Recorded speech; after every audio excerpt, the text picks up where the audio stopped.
はい、こんにちは。今日はですね、沖縄に移住して、驚いたお話ということで、お話ししたいと思います。で、驚いたことを考えたらですね、25個ほど思いつきましたので、4つに分けてお話ししたいと思います。生活編、居酒屋飲食編、お金編、不動産物件編ということでですね、動画も4つに分けてお話ししますので、沖縄移住を考えている方の参考になればと思います。また、うちなんちゅの方は、こんなことでナイチャーは驚くんだと思って聞いていただければと思います。私は沖縄へ移住して15年目、ウチナームークで子供3名、ウチナームークというのは方言で妻が沖縄出身の人ということです。沖縄へは2度移住しました。私のチャンネルでは沖縄に移住したいと思っている方へ参考になればというお話や、沖縄でのゴルフ、サーフィン等の遊びを記録しています。よかったら他の動画も見てください。では沖縄へ移住して驚いたお話、生活編お話したいと思います。13個ほどありますんで、ちょっと少し長くなると思うんですけど、よかったら聞いてください。まず1つ目、台風ですね。沖縄といったら台風というのはやっぱ思いつくかもしれないんですけど、沖縄の台風、ほんとすごいです。私ももう15年目ですから何回も台風経験しましたけれども、初めてですね、大きい台風が来た時はですね、本当にびっくりしました。言い過ぎかもしれないですけど、下から雨が降ってるというか、横から降ってるとか、もうそんな感じですね、台風。で、もちろん停電もしますんで、停電がするところとしないところっていうのがあるんですけど、田舎の方が結構停電するイメージですね。停電するとですね、長かったら2日間とか、2日半、3日ぐらい停電するっていうのもありますけど、もう私も停電経験したことありますけどね、携帯も充電できないですし、本当に電気がないのは不便だなと思いました。台風って暑い時に来るんですね。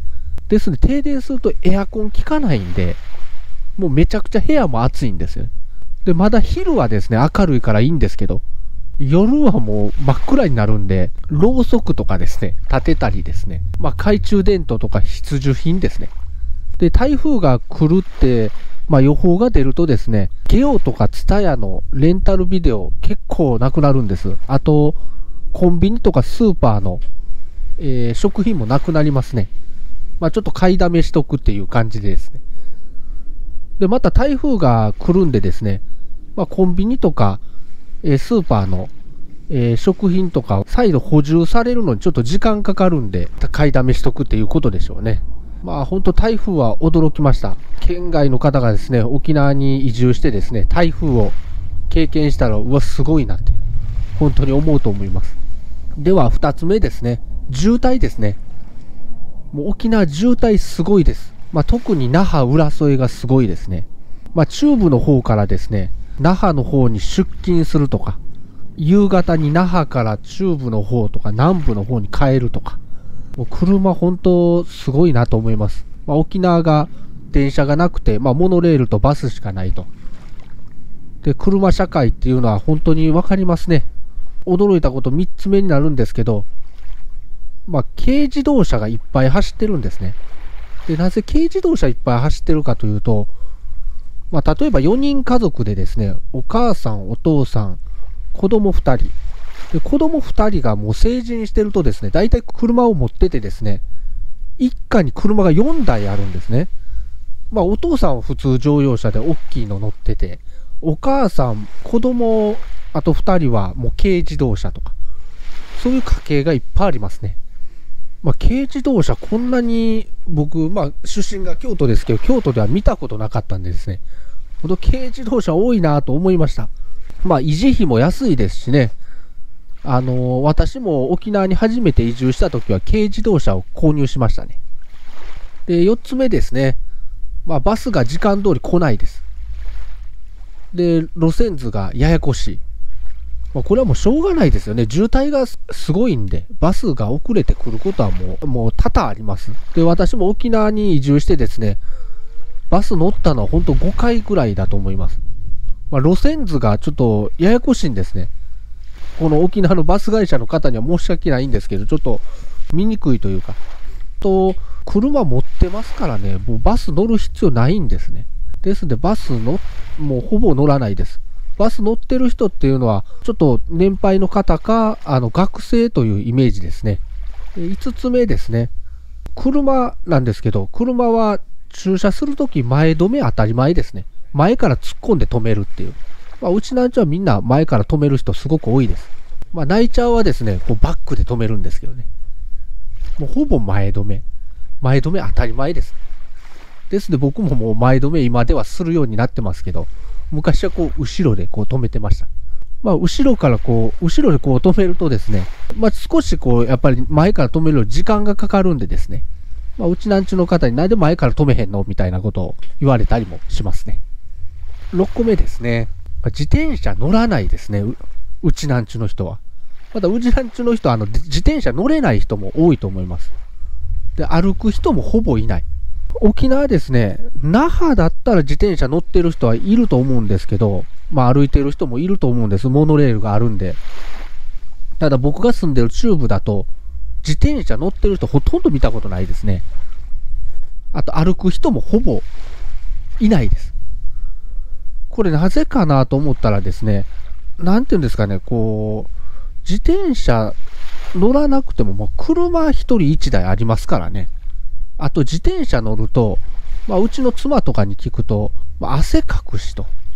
暑いから。内地だったら僕とか出勤するときに自転車で行くとかも普通だと思うんですけど、どんなに近くても、うちなんちの人は車で行くんです。自転車で行くと汗かくし、職場に着いてから着替えないとダメじゃんみたいな。そんなイメージですね。で、焼けるし、うちなんちの人焼けるの嫌いですからね。嫌いな人が多いっていうことですかね。で、歩く人もほぼいないっていうのはもうみんな車乗ってますからね。で、同じように暑いので歩かないのだと思います。で、7つ目ですね。これ注意してほしいんですけど、道路ですね。雨の時すごい滑ります。僕今は乗ってないんですけど、昔バイク乗ってたんですけど、雨の日にバイク乗ると、ほんとこけますね。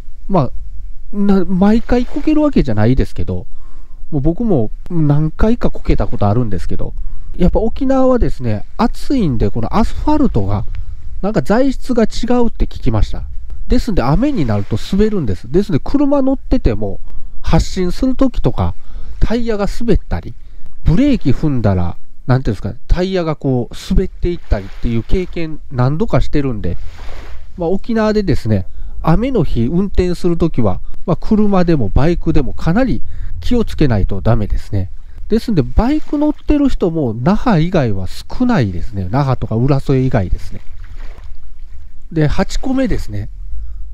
雨の日ですね、傘ささないです、うちなんちゅの人。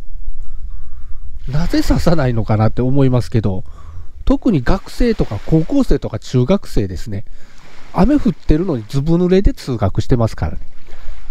で、帰るのもずぶ濡れで帰ってくるんですね。なんで、刺さないのかなと思って聞いたらですね、もう刺してもどうせ濡れるからということでした。なんていうんですか、沖縄スコールみたいな雨が降ったり、結構雨が激しかったりするので刺さないみたいです。横からこう刺してても雨が、入ってきて濡れてしまうと。傘を差しててもですね、風で傘が壊れてしまうとか、台風でもないんですけど、風が強い日も多いんでですね、雨の日傘差さない。ただですね、晴れてる時に日傘を差してる人はいるんですね。日傘差してる人ほとんどうちなんちゅですね。やっぱり焼けたくないんで日傘差すんですね。で、移住者は沖縄が好きで、暑いのが好きで、夏が好きで来てる人が多いんで、移住者で日傘差してる人はいないですね。で、雨の日、傘差してる人いたら、ほとんどナイチャーですね。これはちょっと驚きましたけど。で、9個目ですね。名前の名字でですね、うちなんちゅかナイチャーかわかるんですね。僕ももう最近ちょっとわかるようになってるんですけど、名前がやっぱり沖縄の名前って金城、大城、比嘉っていうのが多いんですけど、他にも結構難しい名前があるんですけど、僕ももう沖縄住んで15年になるとですね、もう名字でうちなんちゅかないちゃうか、大体わかりますね。これ驚きましたね。私の名前を言うとですね、ないちゃうでしょうというのはもう沖縄の人ではすぐわかるっていう感じですね。1個目ですね、地名の漢字の読み方がすごいんですよ。北谷っていう漢字ありますけど、北谷って書きますからね。最初やっぱ読めなかったんです。先ほどの名字と一緒でですね、名字も結構読めない漢字が多いんですけど、難しい漢字というか。だから地名の読み方で、キャンって喜ぶに屋根の屋に武士のブでキャンなんですね。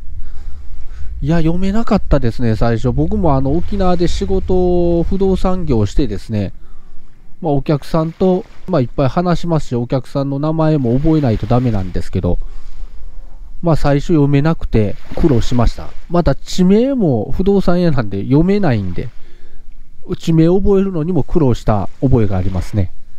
11個目ですね。海でですね、うちなんちゅう水着着ないです。ほとんどの人水着着ないですね、うちなんちゅう。私の妻は水着着るんですけど、ほとんどの方着ない人が多いですね。で、また驚いたのが、泳げない人も多いんですね。うちなんちゅって海の近くに住んでるから、泳げるのは当たり前だろうと思ってたら、小学校とか中学校の時にプールがなかったんで、プールの授業がなかったんで泳げないっていう人結構いましたね。で、海はですね、泳ぐところではなくて、バーベキューをするところなんですね。お酒を飲んだりとか、ビーチパーティーをしたりとか。ビーチパーティーってナイチャーの人はあんまり、県外の人はあんまりパッと来ないんですけど、海でバーベキューをして酒を飲むっていう感じですね。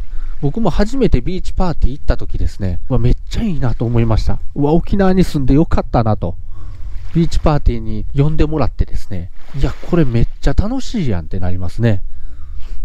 沖縄のビーチですね、バーベキューができる施設があったりするんで、そこに肉を持って行ったり、その施設で注文したりとかしてビールとかも持って行ってですね、バーベキューしながら酒飲んで、ちょっと酔っ払って海に飛び込んでみたいな。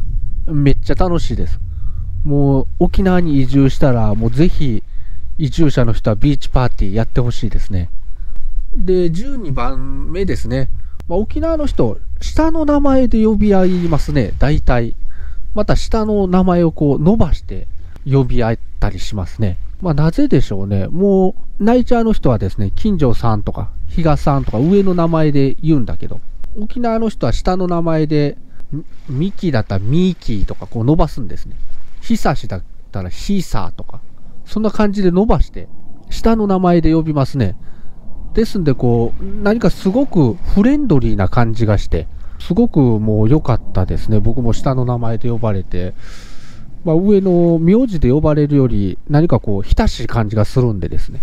これも、比嘉、大城、金城っていう、なんていうんですか、名字がすごく多い人が、同じ職場でも金城さん2人いたりですね、大城さんが2人いたりして、大城さんって呼ぶと2人こっち向いちゃうから。だから下の名前で呼ぶんかなと。で、私の子供小学校とか行ってますけど、同じクラスに比嘉さん3名いますからね、比嘉くんみたいな。大城さんも3名いたりとか。だから多分下の名前で呼ぶんだろうなと思います。で、13個目。これ最後ですけどね。うちなんちゅですね。しましょうねって言うんですね。今では私もしましょうねって使うようになったんですけど、最初言われた時ですね、一緒にすることかと思ったりもしたんですけど、この方言私もすごく好きでですね、沖縄の人の丁寧語だと思うんですけど、しましょうねってすごい優しく言ってくれて、ああ、いいなって、沖縄移住してよかったなと、そういうふうに思った覚えがありますね。ですんで、この沖縄して驚いた話ということでちょっと考えた時にですね、本当にいろいろ出てきました。移住して15年にもなりますからね。沖縄に移住考えてる方の参考になればと思います。また次ですね、居酒屋飲食編ということで動画上げていきたいと思いますので、よかったらそちらも聞いてください。